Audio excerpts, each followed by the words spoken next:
everybody, and welcome to episode 43 of Tech Safe. We're so very grateful to our hosts here at WCCA TV in Worcester, Massachusetts. And today I am delighted to introduce you to our guest. Her name is Doe Kelly, and she is with Longmont for Safe Technology out of Colorado.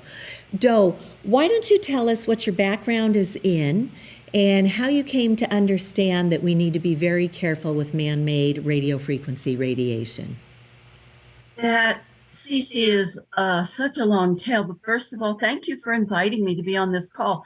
I totally appreciate it and the chance to share some of my story. I have a background in vocal music in my past in particular. I also have a background in Reiki, which is a form of hands-on energetic healing. And through all of my spiritual travels, especially in the 1980s when I lived in New York City, I came to understand from the inside out the human subtle energy body. Because when we were doing breath work in New York City during the 1980s, you couldn't help but feel from the inside out everything that was going on, as it was, I would say, a spiritual process and a Kundalini process, even though I didn't fully understand what the Kundalini part meant at the time. Mm-hmm. And then I became involved with something called City Yoga and traveled to India for 3 months for a period of time, and back around the world through Australia for a long program, all the while doing this breath work. And the breath work, it might be akin, I ask people I ask them, have you ever felt your subtle energy body? And sometimes they'll say, I don't know really exactly what you mean. And then I'll say, have you ever had acupuncture? How about meditation? It's like a subtle energy streaming that goes on in your body that you can feel. When you have acupuncture, and they put a needle between one point and another point, and they're correlated with your organs, you can feel that energy flowing in your body. Let's see, in the early 1990s, I left the New York City area and came back to Boulder, Colorado, where I had gone to university earlier on. And having gone around the world and done spiritual studies and travels and so forth, and worked in a little metaphysical shop. And it was like a vortex, and people, places, and things all came to you when you work in such a place. And I became involved in a group in Denver that had vendors and it had lecturers, and it was from A to Z, the topics that they were covering. But suppressed technologies and healing technologies and spirituality were all part of the ball of wax. And one day in the vending area, somebody stopped me and said, hey, stop, I want to show you something. And because I knew about the subtle energy body, it was interesting to me that what they were showing me had to do with muscle testing. They did a baseline on me and saw that I was strong. And then they cut my midline meridians by moving their hand back and forth across my midline. And then they handed me a little bead and they said, here, hold this up sort of to your thymus or your heart, and let's muscle test you again. And I got immediately strong again. And that began a journey with a product line that I was and still am involved with, that is subtle in nature, but it showed me the power of energy for someone to be able to cut your meridians and then put you back together again. And since then, I've also learned there's many ways to put yourself back together again that don't necessarily involve a product, but they involve zipping yourself up and doing energetic exercises that reconnect your meridians being part of the language of acupuncture. And anyway, I began to sell these products. And what I would do is I would test people in the field of the little computer in the store I worked in. And I got very good at muscle testing them to find out which product maybe would be appropriate for them or whatever. And that's how I got started in this journey around electromagnetic fields, because that was well before we had any, or particularly wireless infrastructure. We didn't particularly have cell towers. They began popping up more in the late 90s. And this was in the early 90s when all of this was happening, the early and the mid. And by the end of the 90s, I had met my now husband, and he eventually came from, I met him through crop circles in Southern England, which is an interesting story of itself. He eventually came over here to live in the Boulder area. We live in Longmont, Colorado, and continued with this product line. But in continuing with it, you had to be aware of what it meant to protect from electromagnetic radiation, because that's what it was. In the beginning, these products were more, they were more, in a sense, low tech, having to do with the fields that might come into your house from your breaker box or from power lines outside your window. Many variations of that, and the circuitry in your home, et cetera, and something called dirty electricity. And then soon enough, we were building a website and websites. And then between 2000 and 2010, all of the wireless came online. And then my friend in Boulder started telling me there was something called smart meters. And I'm going, I don't know what that is. And the smart grid, and they were going to try it out in Gun Barrel. And so I had to go on a learning curve. And then when people would call us up about these products, they would say, oh, can you help me with a smart meter? Oh, can you help me with a power line? Oh, can you help me? I'm having these problems, these physical problems from wireless devices. And it's like, in order to help anybody, you have to get yourself somewhat educated. And so it's been a dive for these many years learning. And I am not what I consider an expert or up to speed, but eventually I came into contact with other people in the Boulder area who had something called the EMF Alliance, and then eventually a 5G action group. And this was like between 2015 and 2020, where we became active in pushing back in various ways against the encroachment of this invasive technology. And these people that are attracted into groups such as that, they generally are attracted there because they have experiences from the inside out where they've become electromagnetically sensitive. They're drawn to these groups, but there's a lot of people who have what is known as electromagnetic sensitivity, EMS, generally also known as electrohypersensitivity, but don't understand what it is. They may not at all recognize why it is they have thus and so symptoms. Mm-hmm. What symptoms were you hearing the most about? Headaches was a big one. Headaches was a big one. And then there could be burning on the skin. That was another one. Oh, I can't sleep. Oh, maybe I'm nervous. I can't relax. All of these kinds of things, which later on I learned are all part of the list. And I learned it from the inside out. Because in 2016, we had for 6 years a very small wireless router that we were doing internet in our home.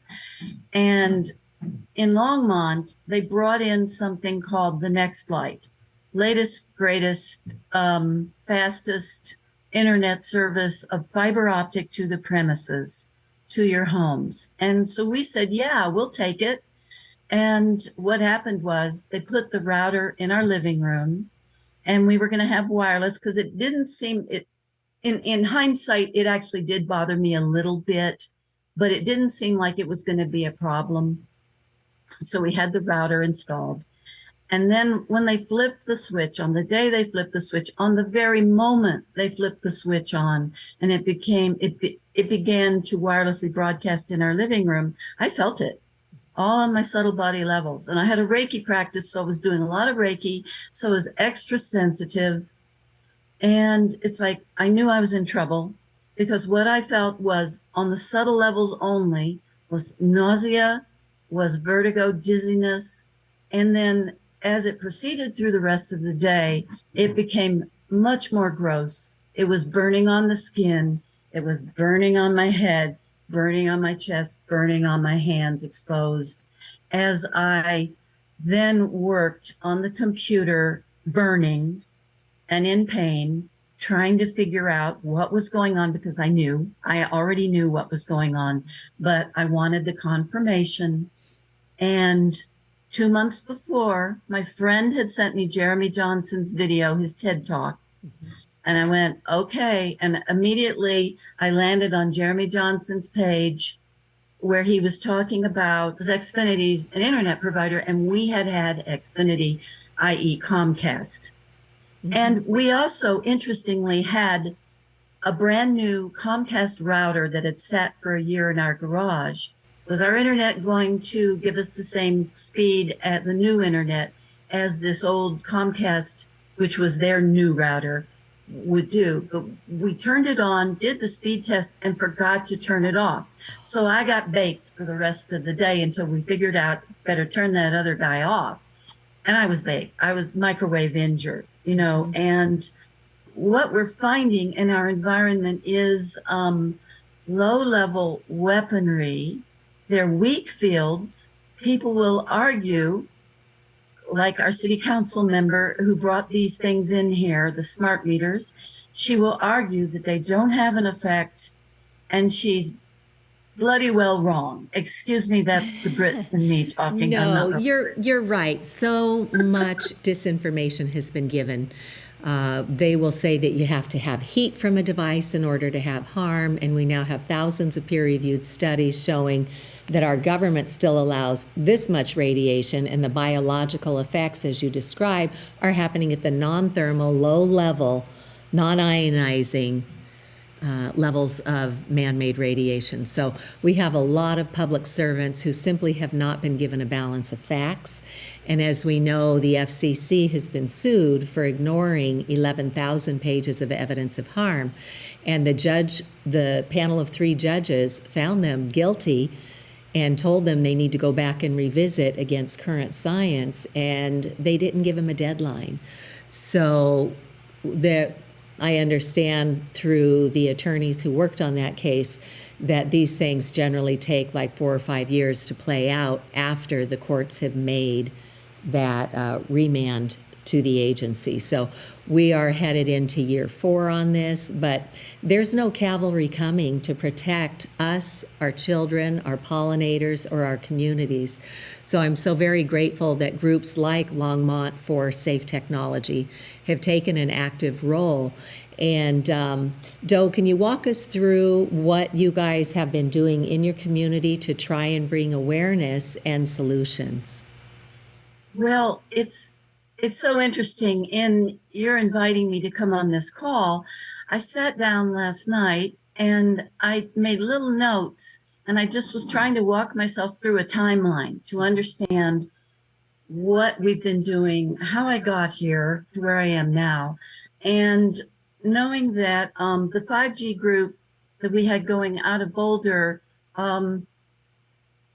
basically the pandemic hit.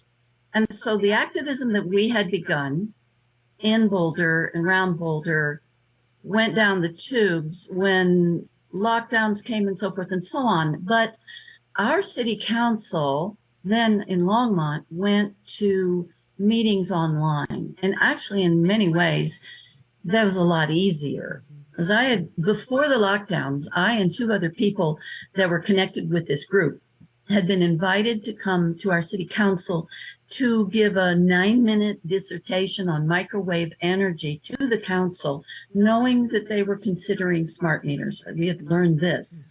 And so 3 minutes apiece. And so for my part, I was the middle presenter, and I went off script for a minute, and I said something about, I was talking about the distance that you needed to be away from a cell tower, which was broadcasting microwave energy, radio frequency. And then I said, but when you have a router in your house, it's like having a little microwave cell tower. And I said, like when the Next Light, which is our internet provider, came into our living room, and I was made electrosensitive by these microwaves. And one of the city council members, who was very curious and a former school superintendent and very bright, asked the question later on during that meeting of the head of the power company, who happened to also be at the meeting, that lady who spoke at public comments earlier, was she talking about, and the next light is like under your purview, isn't it? Was she talking about microwaves? Nobody would answer him a yes or a no answer, Cece. So my friend Amber called me up and she said, "Did you watch the rest of the meeting?" And I said, "No, I didn't." She said, "You've got to watch it." And I watched it and I went, "Oh my goodness, this is the opening." And so I didn't sleep that night. And in the next 2 days, I got the contact information for this council member. And I called him up and I said, "I'm the person that you're talking about who spoke at city council. I'd like to meet with you in person over tea." This before lockdowns again. And so we got together and he was pleased to do it. And we had a wonderful conversation. And I brought him printouts of the electromagnetic spectrum. I answered his questions. We talked about subtle energies. We talked about his visiting Tibet and China, etc. All kinds of things. It was like, it was a very resonant meeting. And for a while he became an ally. But from there, this was, that would be early 2020. I joined a group in fall of 2020 or 2021. And this is the Thursday night group I've told you about, who's active with health freedoms and other kinds of freedoms, liberty issues. But smart meters, it's like, I'm going to find some allies here. And so I began speaking out and saying, I've been going to city council now for a year, almost every week. And if you don't think that that's a challenge, well, you would know, Cece, because you're doing this, just churning it out and churning it out. But I had to think of my 3 minutes to educate our city council every week. And then I began recruiting other people that I knew through the 5G group in Boulder, or I knew them through various means. And we started doing things like advocating for our city council to have a study session on the smart meters.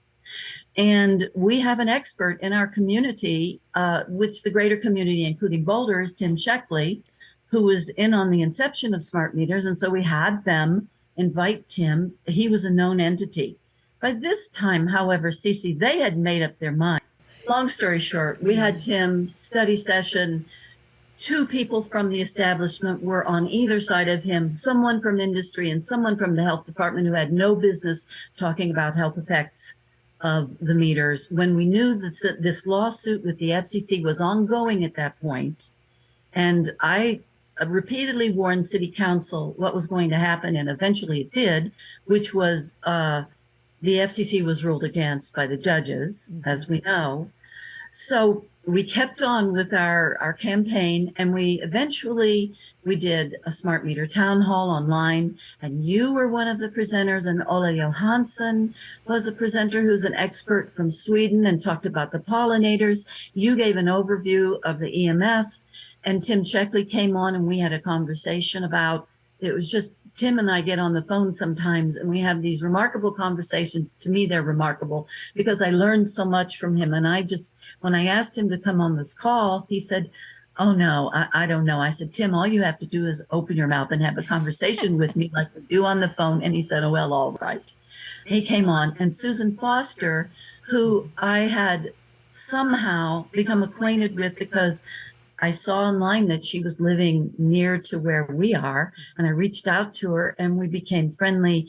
And she at one point also spoke to one of the city council members on a Zoom call like this about fires in particular. We did a lot of things, including a proposed resolution for a moratorium on the smart meters, where 10 of us came, to city council in person and had our 3 minutes each and did all of these things. And we had a script, and we had input from Susan. We had input from a master electrician. We had a lot of beautiful, brilliant input, and they still denied us. However, one thing is we got an opt-out. We did get an opt-out in Longmont. So that was, you might say that was our one success. And so then the question became, where do we go from here? And that's the latest question on the table. And one place that we go from here is your pilot program. Excellent. Your pilot program for safe tech schools. And so Now, several of us, 5 of us in particular, are beginning our organization around that idea. I always wanted to do a film festival with EMF, and now we have this mini opportunity to do it on a more micro level, showing Generation Zap to various small groupings of people. But last night I learned that one of the people that raised her hands to be part of this little group has a lot of experience organizing community events like that. So it could, Excellent.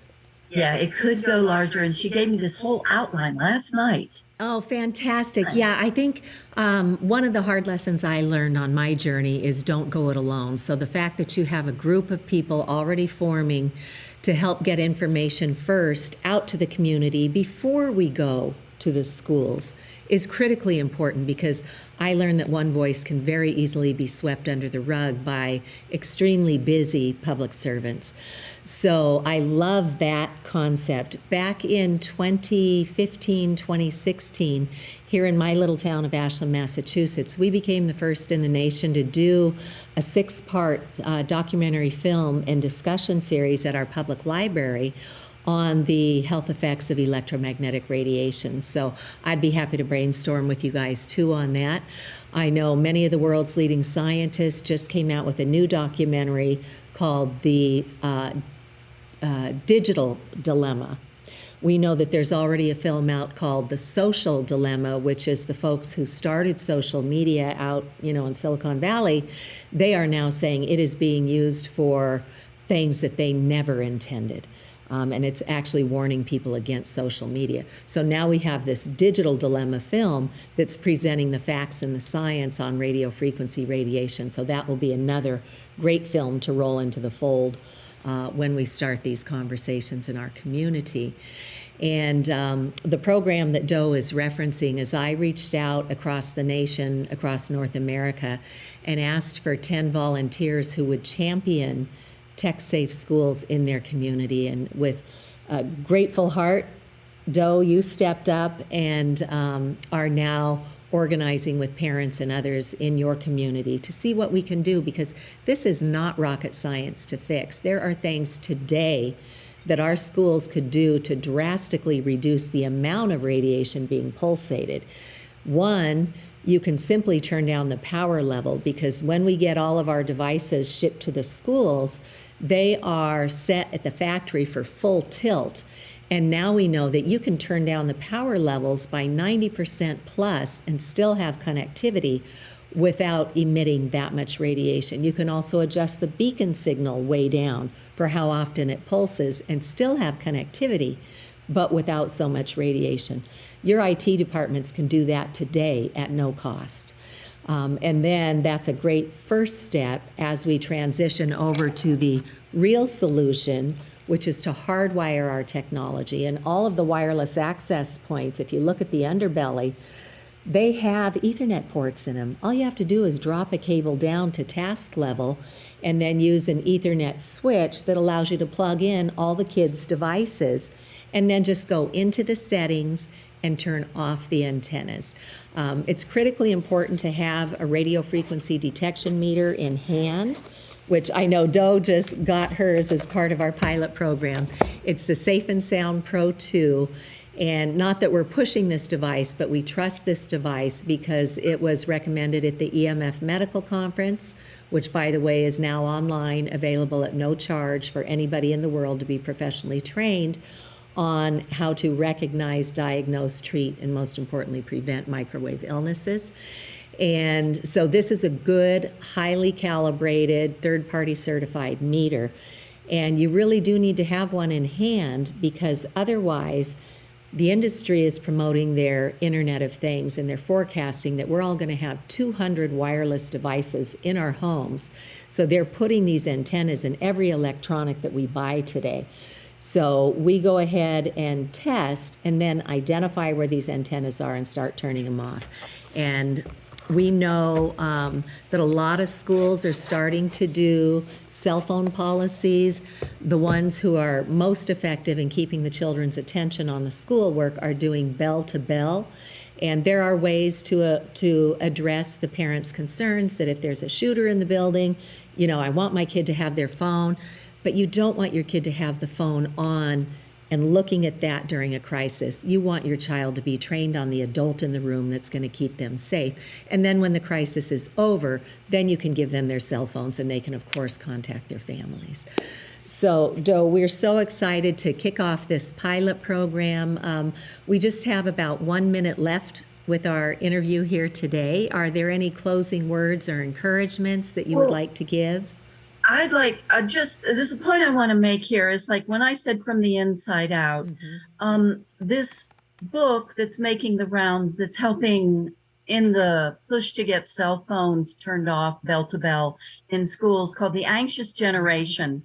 In the 2 weeks before we managed to get hardwired here at home, I felt all manner of symptoms, which I documented. But one of the things was what I would say that anybody experiencing hypertension would feel. And it is a tightening in the solar plexus area of the body when this Wi-Fi is on. And so with the anxious generation, they're dealing with the pressures of social media, et cetera, et cetera. They're not necessarily going into the EMF elements of what is perhaps physiologically causing children to be distressed, disturbed, symptomatic, et and cetera. some of us have been reaching out to Dr. Jonathan Haidt, who wrote that book. He's a social psychologist out of New York University, and bless him, because that book is empowering our schools to start taking action.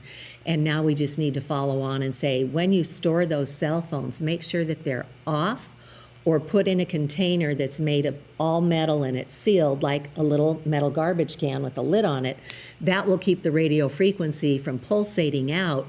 Instead of a shoe rack at the back of the classroom where everyone drops a radiating cell phone, that's going to give off a huge amount of harmful radiation to whoever's sitting in that classroom. So there are absolutely correct ways to do that.